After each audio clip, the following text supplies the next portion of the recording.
Hello friends, मी अदिती मोरे. आपलं माझ्या YouTube चॅनलमध्ये स्वागत आहे. आज आपण हिरव्या मुगाचे थालीपीठ बनवणार आहोत.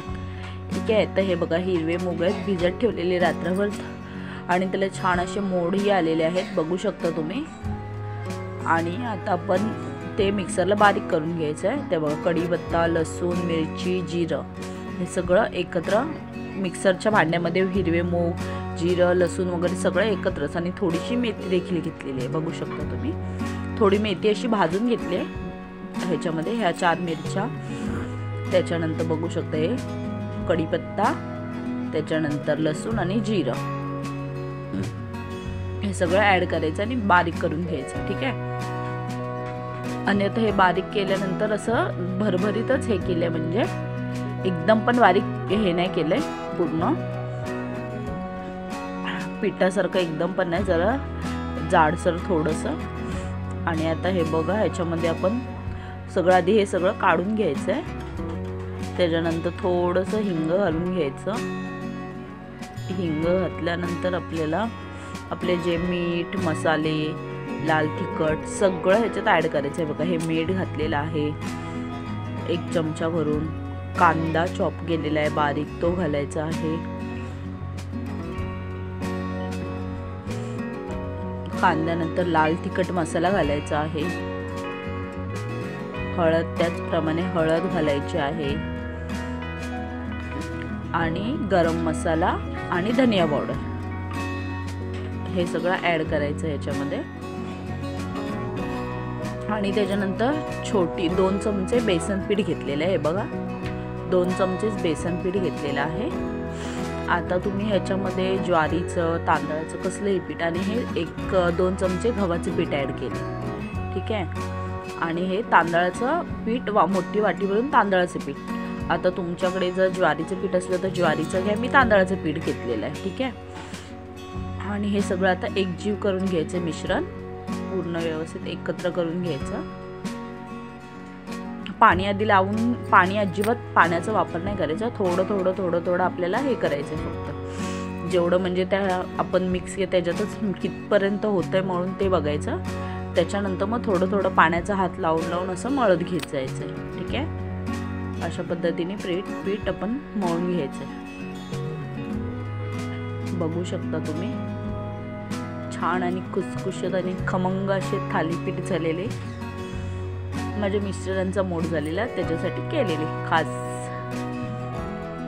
तर बघू शकताय बघा, त्यांना असं वेगवेगळ्या पद्धतीचं जेवायला भरपूर आवडतं.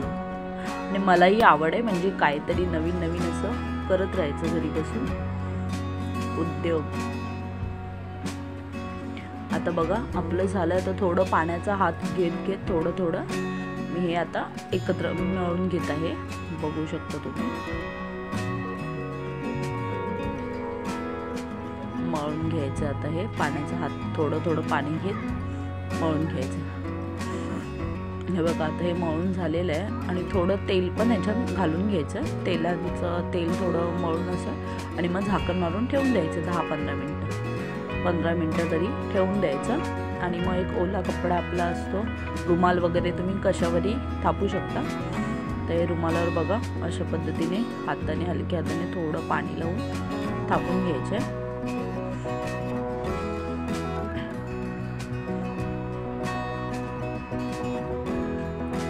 थापताना एकदम हलक्या हातानेच थापायचे, हात हलका देऊनच थापायचे. आणि त्याच्यानंतर मग त्याला मध्ये बोटाच्या साहाय्याने हे करून घ्यायचे. छोटे बघा होल करून घेतलेत मी, असे करून घ्यायचे. त्याच्यामध्ये तेल सोडून, म्हणजे खालून व्यवस्थित आपले फ्राय होतील अशा पद्धतीने तेल टाकल्यावर.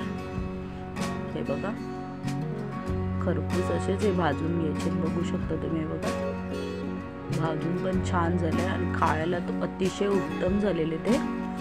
त्याच्याबरोबर तुम्ही खोबऱ्याची चटणी वगैरे, मी खोबऱ्याची चटणी आणि सॉस हे केले ना, आणि दह्याबरोबर तर अतिशय छान लागतं हे.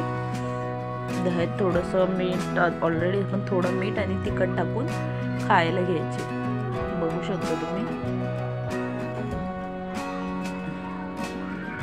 एक बाजू आपली खरपूस अशी शेकून झाली, आता दुसरी बाजू शेकवते. आणि हे टाकतानाची पण पद्धत आहे, ते मी तुम्हाला दाखवते. बघा आता जेव्हा मी हा थालीपीठ जेव्हा टाकेन तव्यामध्ये, तर म्हणजे रुमाला सकटच उचलायचं आहे आणि तव्यामध्ये टाकायचं आहे ते, आणि अलगद असा रुमाल मग काढून घ्यायचा.